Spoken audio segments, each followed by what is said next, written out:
Good evening, everyone. Thanks for joining Market Smith India's weekly podcast. This is Rakshika Kulwari, Equity Research Analyst at William O'Neill India. In this session, I'll be talking about few key events which have happened during the week, market reaction towards it, and the outlook for the coming week.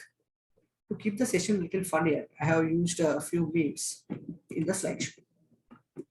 Starting with the Nifty's daily chart, you can see the annotations I have made.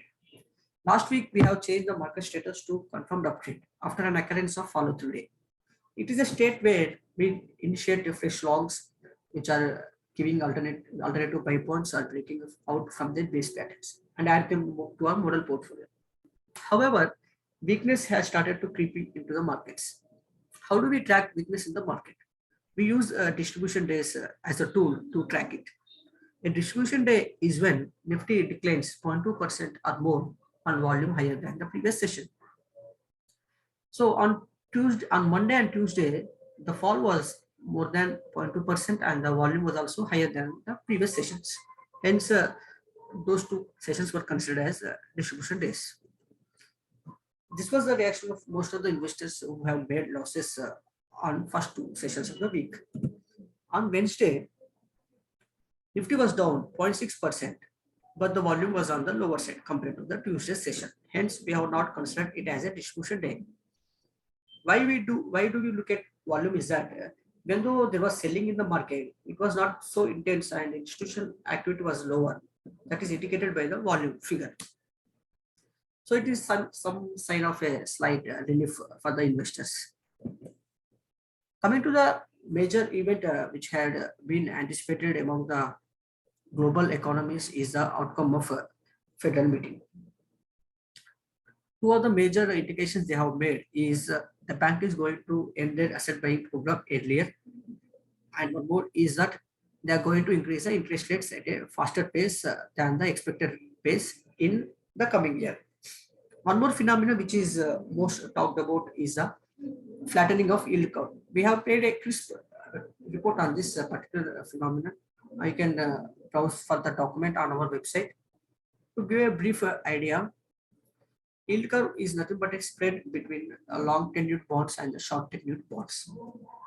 Because of the risks and the uncertainties involved in the long tenured bonds, they will have higher yields compared to the short term bonds. Surprisingly, recently the spread between these two bonds is coming lower. Thus, the yield curve is also flattening. This situation arises because of the uncertainties about the future among the participants. Because investors are not very happy with the future prospects, so they are not sure about the future outcome. So they are happy to invest in the current tenured bonds. That is why the yield for the long tenured bonds is coming down. Coming to the federal banks, why they are going to increase the inflation rates, interest rates, is because of the higher inflation rates, which are around 6 to 7% at the current moment in USA, which is historically a high figure. I'll try to explain in a minute or two to explain how interest rates and inflation rates are impacting each other. Let's say currently interest rates are at lower. So people try to take loans from the bank because of low interest rates. They spend more in the market. That is, they buy products. So if the product, if everyone goes for buying the product, then the price for the product will increase. That is called as inflation. In such a scenario, central bank steps in to control the situation. So they increase the interest rates. They have other tools as well, but I am particularly talking about the interest rates. So they increase the interest rates. So the loans taken by the people will come down.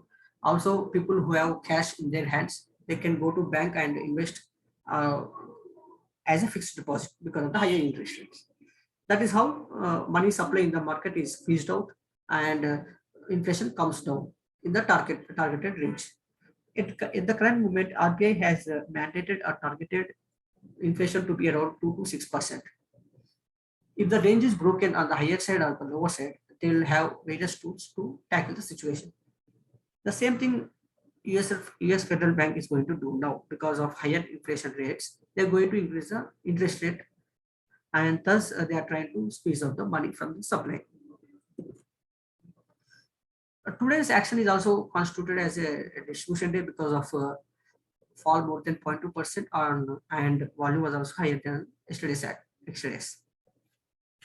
One more important point is we are a momentum-based investors. We do not buy stocks which are making new lows or trending lower. So people who have made investments on Monday or Tuesday thinking that is a new dip and they have identified dip, but looking at after today's action, they would definitely be sitting at very high losses. So it's very difficult to find out the bottom. So that is why we do not catch falling knives, or we do not invest stocks which are going lower. We try to catch the stocks which are trending higher and which are breaking. After these 3 distribution days in a particular week, many of the investors are making lots of losses. So I think it is time to take a break. Thank God we are at a weekend, so at least you can go back to basics. You can look to your journals, trade journals, what the mistakes you have made, and you can come out freshly on the coming week. Coming for the outlook for the next week is currently distribution day count is at 3. So it is a slight sign of cautiousness in the market. We are not going to take aggressive entries at the particular moment. We are going to closely watch the price volume action.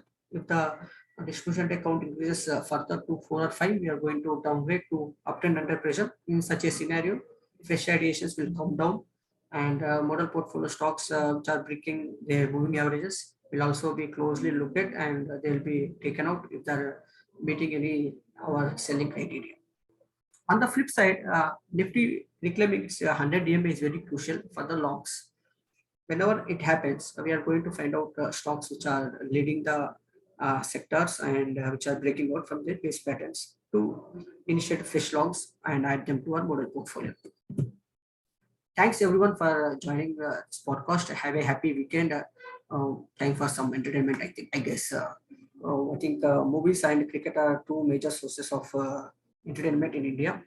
These 2 movies are making a lots of noise at the box office. I feel, and of course, for cricket enthusiasts, Ashes is going on. You can watch it. Thanks everyone. We'll come back in the next week for the next coming podcast.